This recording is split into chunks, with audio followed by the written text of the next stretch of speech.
Dear you, today I saw a thing on Facebook that got me all afluster and my blood pressure went up. It was this meme that challenged the way I think. It was filled with lies and fake information that I just had to correct. Well, I spent an entire hour on the loo going back and forth, and do you know what? I don't think either of us changed the other's mind. We were very mean to one another, though. Love me. Oh, dear me. What a horrible way to spend a poo. Well, I could only imagine how bound up you might have been trying to relax with all that nonsensery. Tell me, what was this topic that got you so riled up, my dear friend? Love you. Dear you, it was on the topic of abortion. You see, I believe life begins at conception. Dear me, shut the fuck up, you piece of human feces! Life begins at birth! And that is how most social media interactions often go. Back and forths, exchanging of ideas, debating, and discourse, except that it's not. It's often tense and agitating and unpleasant. But why? We, the people, coming together to share ideas and grow together. But instead, we divide and separate. We segregate and fall prey to our own nefarious echo chambers.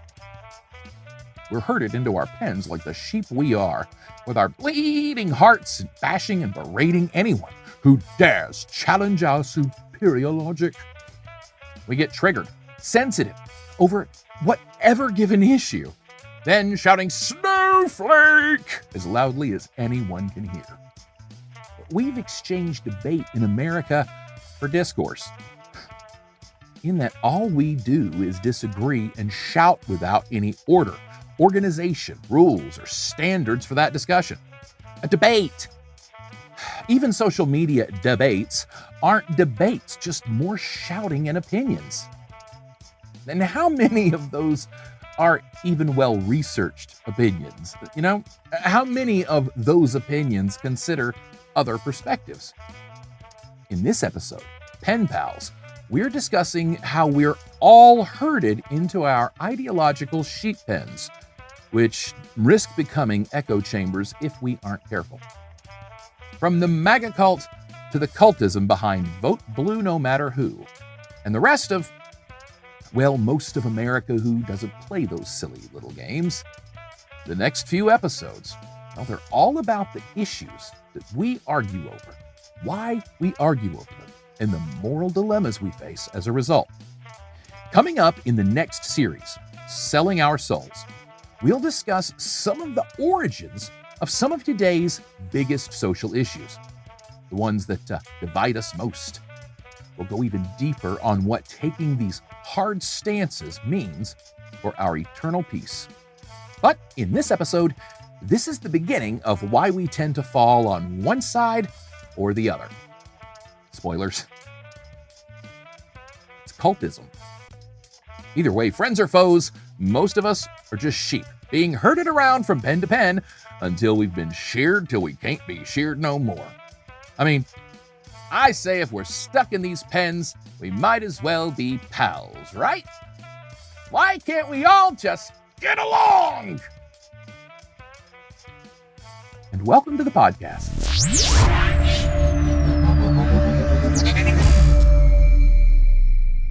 I'm issuing a few spoilers on this episode up front, because this is a lead-in to my next short series called Selling Our Souls, in which I'll get more into the actual moral dilemmas in some of the issues we face to see how we're selling our souls, picking which ideological hills we metaphorically die on, or literally for some.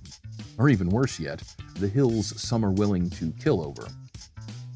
The first spoiler I already gave away, cultism. The second spoiler is that many of these issues, just like most in America, really do come down to the Federalist and anti-Federalist debate we've talked about before, all season long. Federalists traditionally, and I'm not talking about today's Federalist Society organization, that's a different thing, But Federalists were for a strong federal government, while anti-Federalists preferred a more state-centric nation with very little federal oversight. Now, think of it like America versus the European Union. Way simplified and not parallel, but geographically, maybe a comparison to get the gist. One side wanted the Constitution and another wanted something way less formal, but each state to have its own constitutional power that usurped federal power. So a nation of smaller, independent states that operated of their own accord, like individual countries more than a United States as a country. In a nutshell. Federal or state, big government versus small government. Actually, big government versus big, but not nearly as big, but far more subject to corruption government. The argument over states' rights. Again. Honestly, that's what a lot of these debates and issues are really about. The underlying argument is what power the federal government has in regulating things that some people think should be handled at the state level. Whether that's abortion, guns, or even marriage equality, a lot of the pull from the more conservative side rests on the argument that states need to decide these things.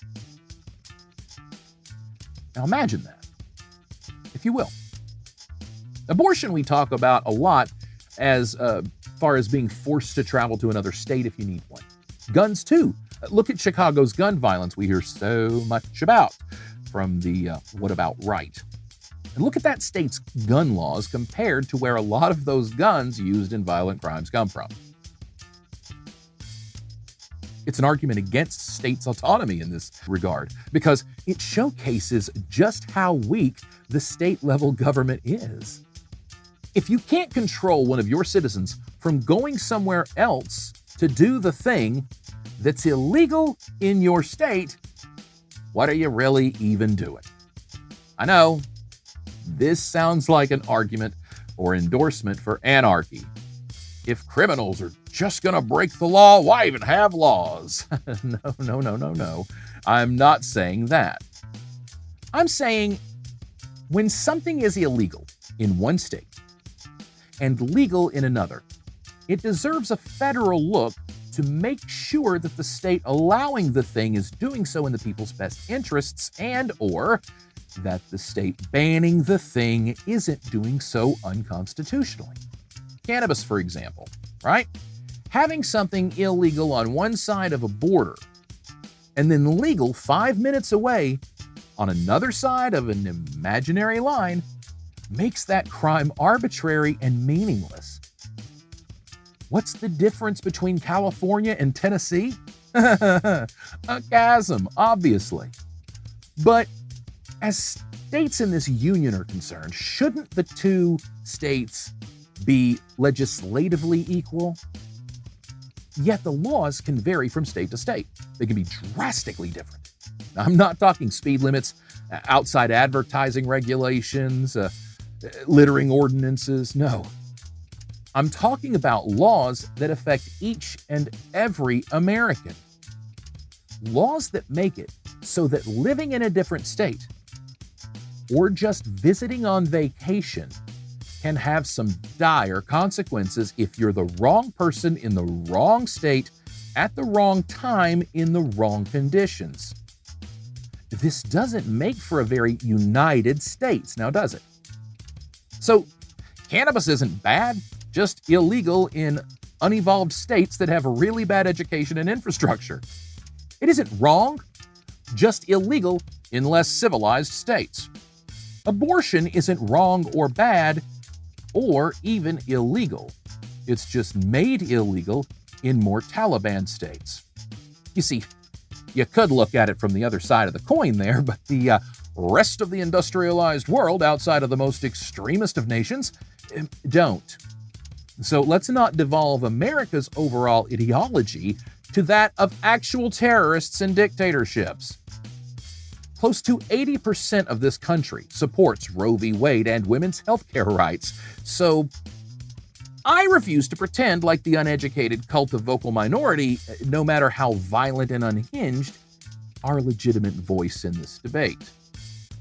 The sad fact of many making the claim for states' rights or state autonomy is most of these people have not left their hometown. Most of these people haven't been out of their state for more than a week at a time. Most of the people making this argument don't understand history, government, or the diverse world in which we exist. It's more important than ever that we, as individuals, do our due diligence in forming our opinions.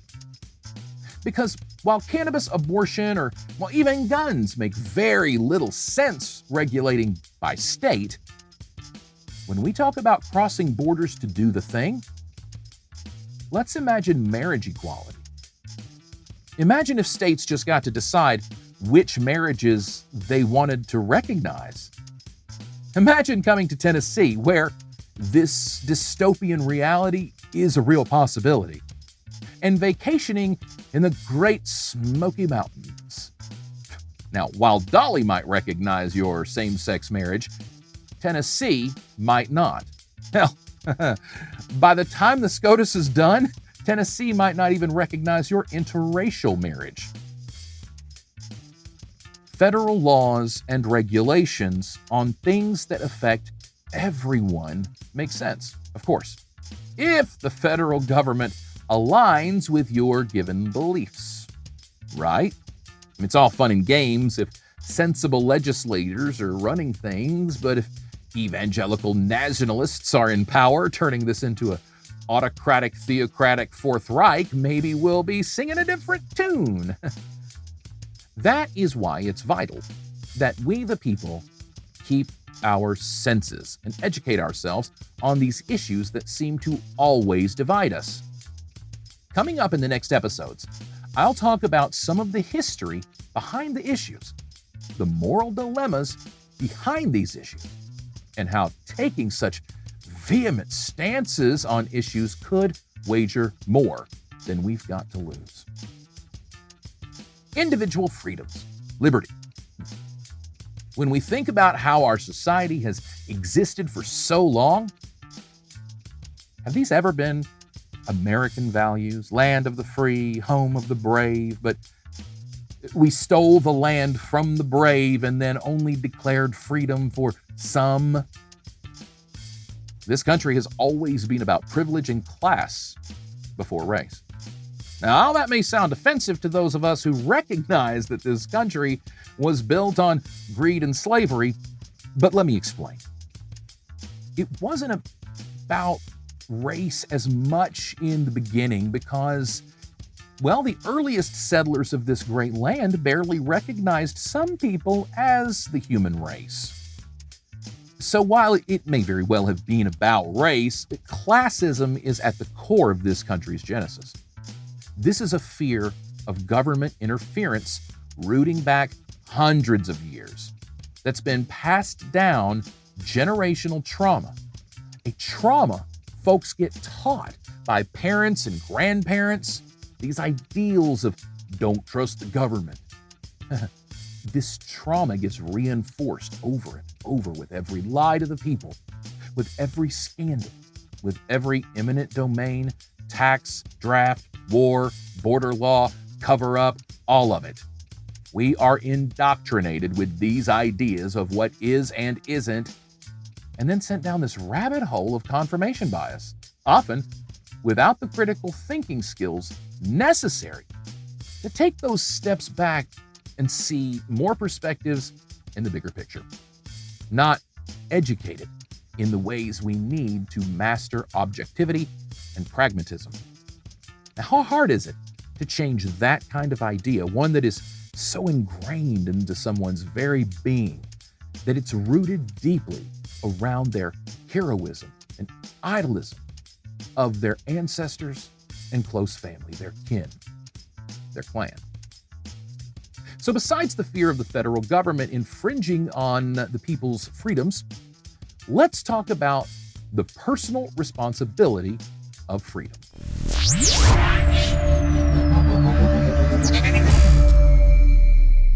Remember the soda tax in New York a few years ago, where they were going to put a so-called fat tax on sodas over 20 ounces?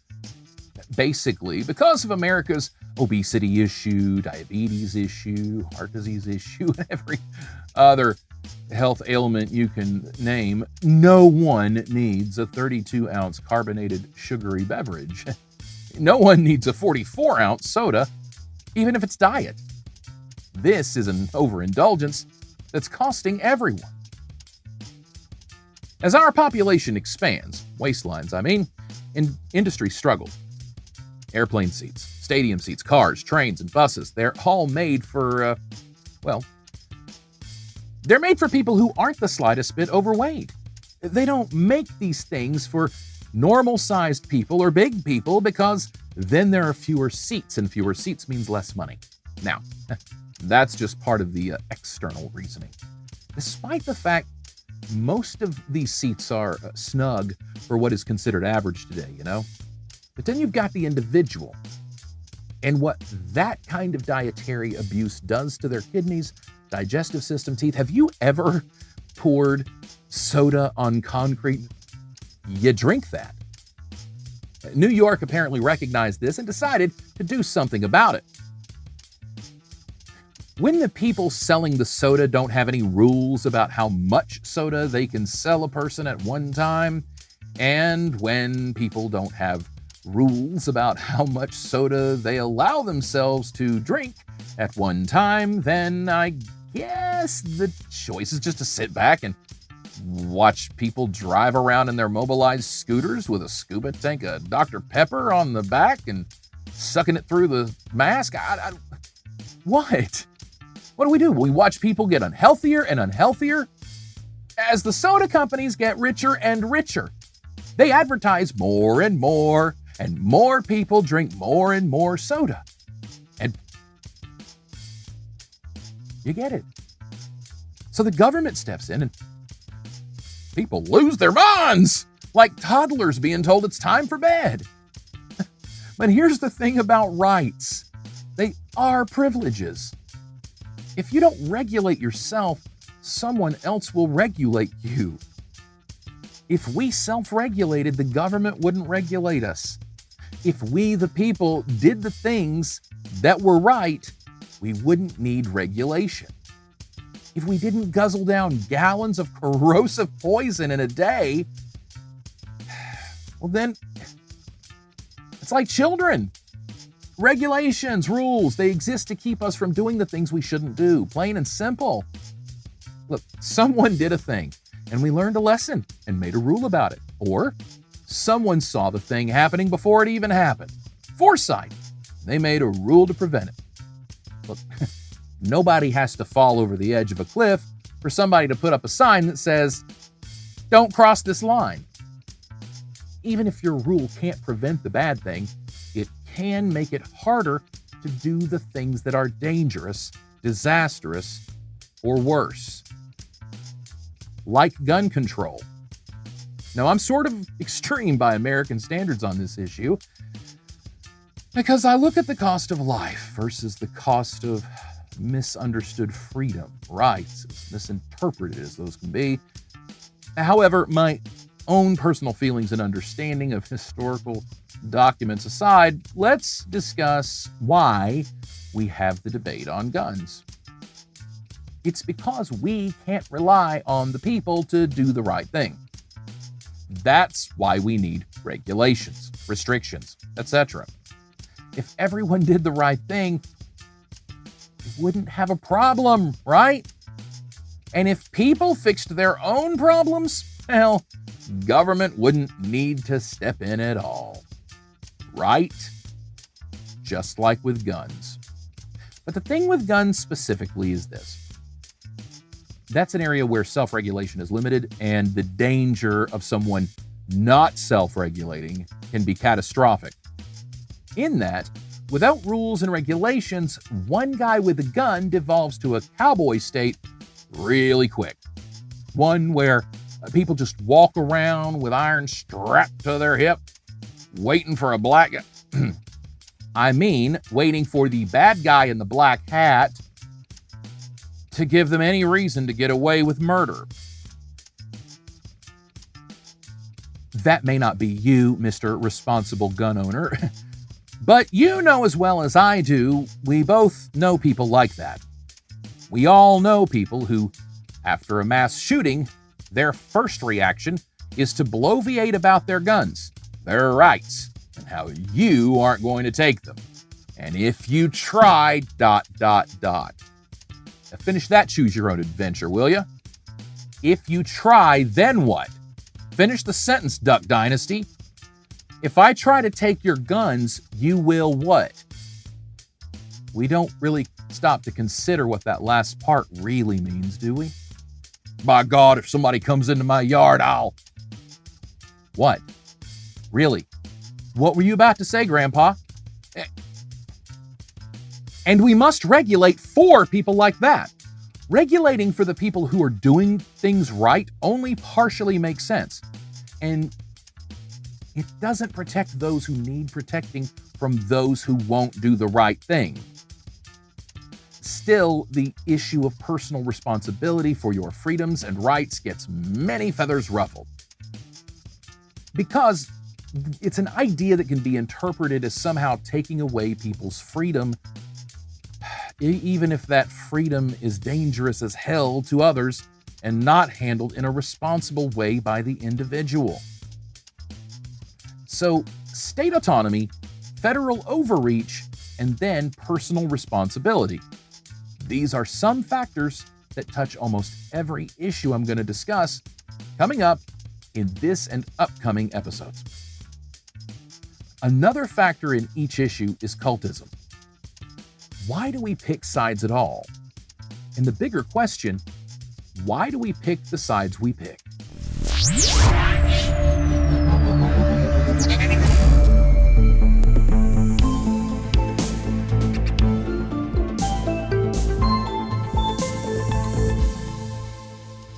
It's fair to say that cultism, as I covered in episode 1, is probably a factor somewhat in almost every issue in our country.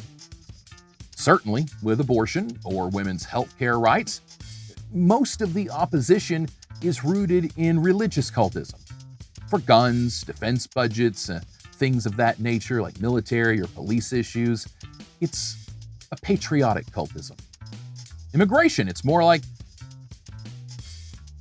actual clanism, but that too is cultism. Things like education, healthcare, taxes, there is some cultism that affects how we see these issues and what forms our opinions. Everything from agriculture, industry, and business to military, poverty to wealth. Many of these attitudes and ideas can be attributed to the ideals with which we were raised or indoctrinated, as in something someone else told us to believe. Think about that. What opinion do you really have that's original, that someone else didn't already have and maybe open you up to or influence you to believe? Have you ever changed your mind on anything? Everyone has. Still, we don't consider our own track records when presented with new ideas and opinions because many lack the self-awareness and pragmatism to admit that they're probably batting under 500. If you're always told a certain thing is a certain way, and you respect and trust those who told you that, or you even love them, and you never give it any more thought than just accepting what you were told as truth, then you're going to live your life thinking the thing. And unless someone challenges you, questions that thinking, it's easy to see how we become so entrenched in our opinions. Even if we won't admit it, but know good and well they aren't well informed. We've heard a lot of testimony and stories from those who have emerged from various cults. Most relevant to our topic, many on the extreme political right of the spectrum in America who have come to see through the lies and manipulations of the previous administration. I'm just going to say it, the lies and manipulations of Donald Trump and those who enabled his criminally treasonous actions. I'm here to be truthful, not nice. These people who come out of this cult specifically have spoken about how closed off they became, how they became insulated in their echo chambers, on social media specifically, feeling more and more unwelcome and ridiculed by others, shutting their challengers out in favor of more like-minded people, groups, apps, hearing only the propaganda of confirmation bias. They talk about believing these things because they were parroted by those they admired and respected, those in positions of authority or power, those who had a responsibility of demagoguery and abused it. For years, I've preached to the masses about setting healthy boundaries and cutting toxic people out of your life. I have a whole song coming out about it pretty soon. I've been very vocal, a champion for when they fall down the cult of conspiracy rabbit hole, we have to decide if it's worth our time and mental health to try and save them. We fool ourselves into believing that just by staying in their lives and continuing to be there to counter their nonsense that we'll eventually get through to them. Maybe not. Seems like a lot of arguing to get nowhere. I felt that nothing will really hammer home your point of intolerance toward intolerance than taking the grandkids away from Mama and Papa. Just stop talking to your brother altogether. Quit your job and find one where your boss isn't an actual Nazi. I've been more about empowering people to walk away from that willful ignorance, that toxicity, that narcissism, because I see the danger it poses to the individual and society. Maybe I was wrong. Maybe we should have stuck around, been just a little louder. I thought walking out of people's lives would have mattered to them, would have made them see that if I was that upset with them, how important is that thing to them? Well, they decided it was more important than me, as far as I'm concerned. They probably feel the same way about me. They probably look at me like I'm in a cult, lost beyond salvation. I guess I am in a cult of reading and learning. Maybe I was wrong about icing them out of our lives. Time will tell. Having survived abusive narcissists, I see those traits in others like a glowing dark aura. There's no other way to explain it except to say that if you know, you know. I know. What I've identified in this cult as a consistent common trait is a sociopathic disconnect from their empathy, compassion, and humanity, along with actual clinical narcissism. I know, that's immediately off-putting. Those are some pretty big claims against the woman who manages your insurance agent's office, or your brother-in-law, or your boss, or your dad. But when you examine some of the characteristics of sociopathy and narcissism, it's not as far stretched as you might initially think. Now, I'm not qualified to diagnose a sociopath or a narcissist, but I can run down a checklist and play the odds. This is similar to going down the 14 characteristics of fascism in comparison to the principles of the conservative political ideology in America right now. You can call a Republican a fascist all day long, and the Republican will dismiss you and call you all sorts of names.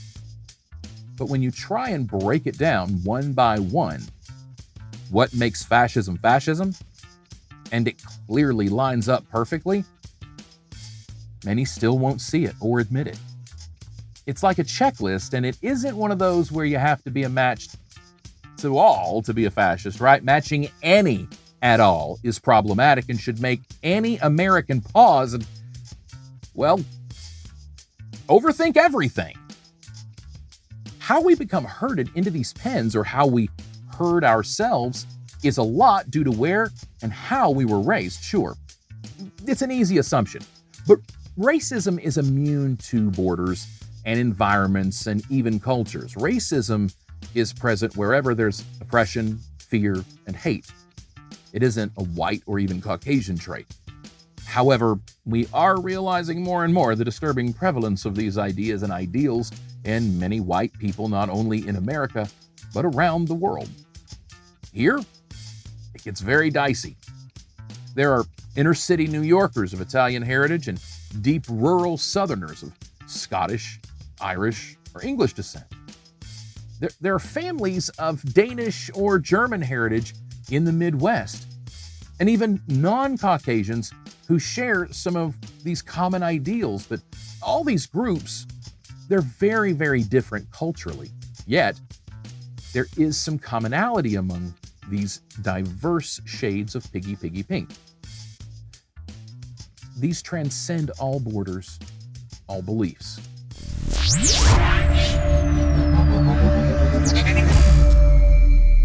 When I discuss toxic white Southern culture in this series, that might be a bit hard to swallow. I'm discussing Southern as a cultural institution in America, and the way that culture, from its earliest origins to now, has spread across all regions and even out of America. Those values, they carried over. Those ideals spread. So, toxic, that's easy to wrap our heads around, problematic behavior. White, that's self-explanatory. But it doesn't mean that this is exclusively white people being toxic. Rather, ideals and cultural norms of varied Caucasian groups that have set the tone for our society. Southern, though. In this context, it's less Cracker Barrel, Mayberry, and sweet tea. And more paranoid, superstitious, oppressed migrants and refugees seeking to give up everything they knew and go camping until the cabin was built.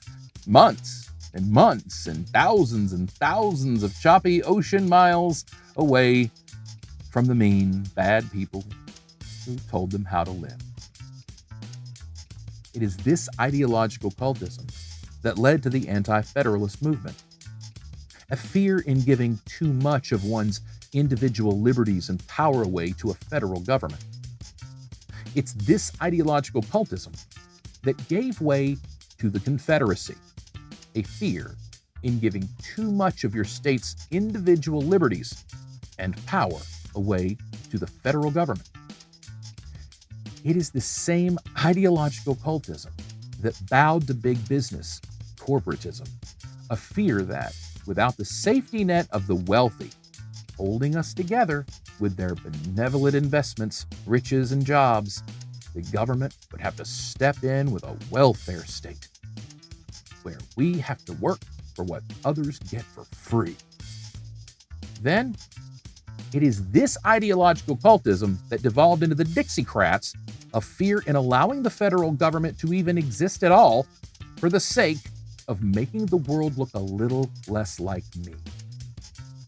This ideological cultism has festered in America, snuffed out and stamped down, silenced from the public square for being offensive, toxic, problematic, and outdated. Now, as those ideals were shut upon collectively, this culture still grew and grew all the way up to the MAGA movement, a fear in, good gods, what are these people not afraid of, right? If you're unfamiliar with the term Western chauvinism, I'm going to try and simplify it for you. This is a radicalized domestic terror movement of ultra-patriarchal white supremacist Nazis. I know, that word gets thrown around a lot, but in this case, that's what this is. These are men, exclusively men. Many of them, what experts would label now an incel, involuntary celibates.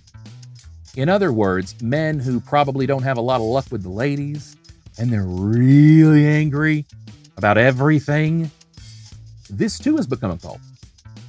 For years across the country, you have these faith-based men's groups, which are just really covers for profit-based hate groups, indoctrinating and nationalizing vulnerable men.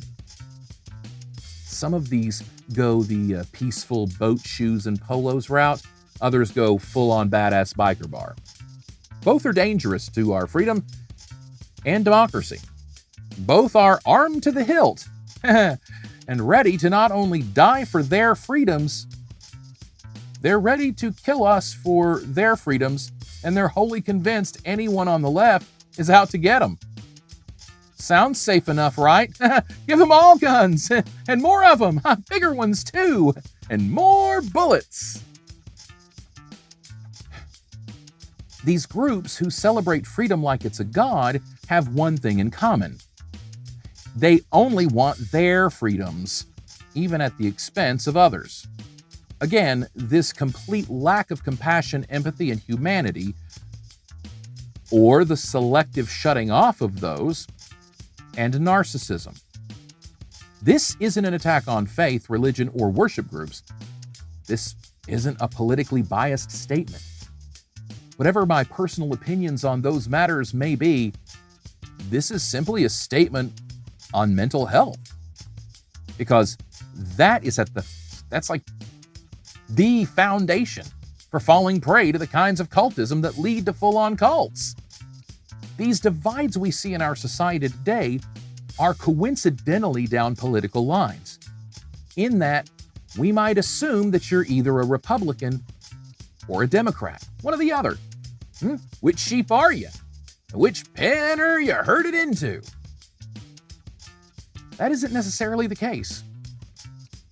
As fears of extremism on either side are stoked, more and more people will fall in line with an either-or dynamic, rather than this broad ideological spectrum and many people to represent the many diverse peoples and ideals of our land. We're numbed down and dumbed down into these jelly-brained sheep, herded into one pen if you're angry and want to do something about it, and into another pen if you're angry and want to do something about it. Red and blue. Make America great again. Vote blue no matter who. Chant, slogan, just vote for whomever we tell you, because just trust us, they'll have your back. And if they don't, just keep voting for us, because maybe the next one will. Both sides. When rights, freedoms, liberties, safety, and necessity are all on the line, one lacks the privilege of or luxury of being an idealist.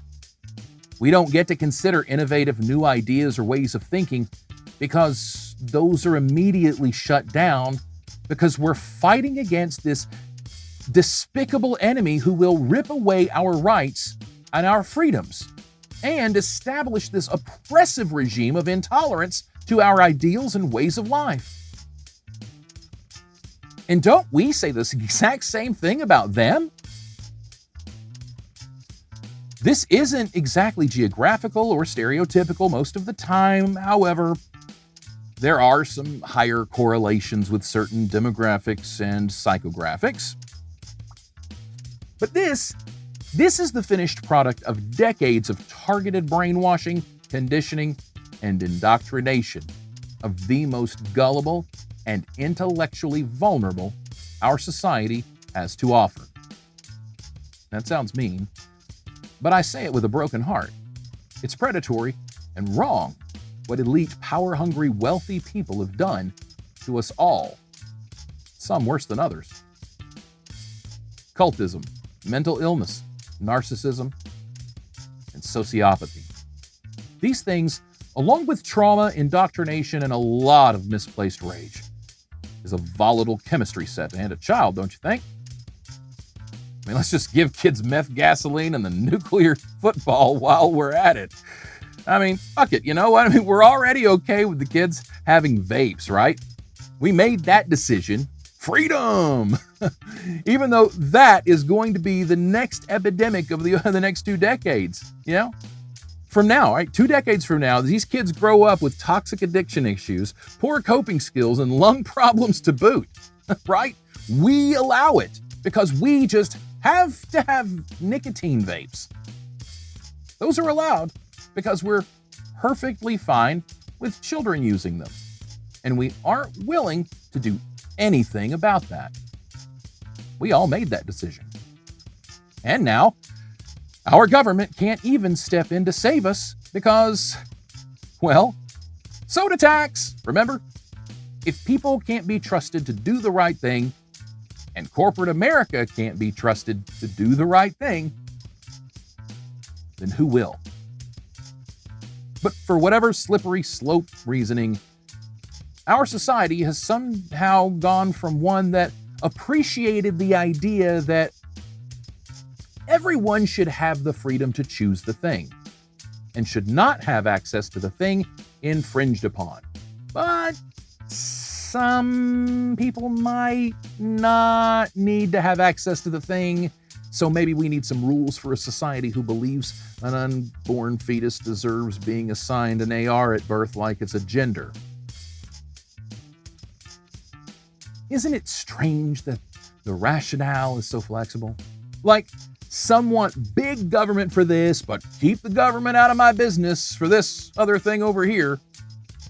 We saw this most recently with the COVID pandemic, the mask and vaccine debate, debacle. Suddenly, my body, my choice became a rallying cry to those who went to rallies and didn't care humans were dropping like flies. It was fake after all, right? A hoax. My body, my choice, a phrase that's been used for decades as a protest slogan against authoritarian theocrats, hell-bent on subjugating women back to the biblical era. This phrase, suddenly, I'm rubber, you're glued, right back at the left with all the snark the right had locked and loaded.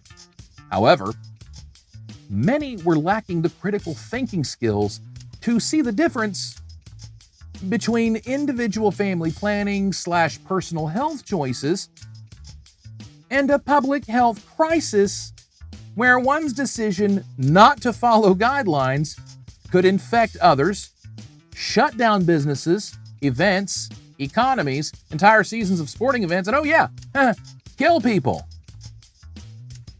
They just had another talking point, another bullet point to fire back at the left, like they just threw a plastic bag at them. Still, when faced with other people dying, many in America wouldn't don the mask because they had a choice. They had asthma all of a sudden.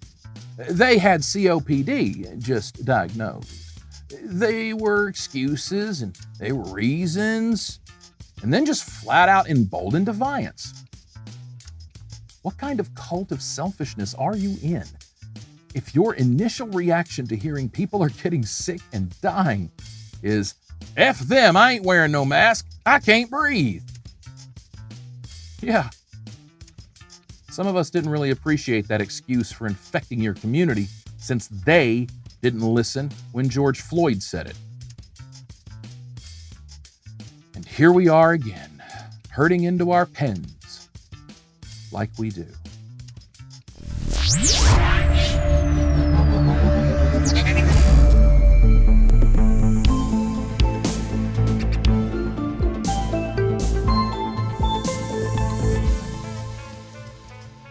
Go ahead and set a reminder in your phone. Coming up in the next episode, we're headed to the big riverboat casino in the sky. It's the end, folks. No, not the end of the season. We're a long way away from that. I'm talking about our end. The end of us. We're going before judgment. And St. Peter, don't you call me, 'cause I can't go with ya. I sold my soul to social media. Doesn't have to rhyme. We scroll social media. We get triggered. We go off. But do we consider the eternal consequences? We have no problem climbing up these ideological hills, and we're ready to die on those hills, aren't we? I mean, Look at the comments. Look at my content. People are mean. In Selling Our Souls, I'm exploring the cosmic costs of our actions, words, and even opinions, our very thoughts. And don't worry if you don't believe in fairy tales, folks. This is an all-inclusive episode series for the sentient species surrounding us. Regardless of race, religion, politics, or spiritualities, whether you believe in one of the over 2,000 deities recognized and observed on this planet, or whether you choose to abstain from all that silly nonsensery, whether you just don't know or aren't all that concerned. Selling Our Souls is a spiritual philosophy for everyone. We're going to be channeling all of our thoughts and prayers, thinking, and overthinking these issues I talked about here in Pen Pals and more, as I deconstruct a culture of cultism.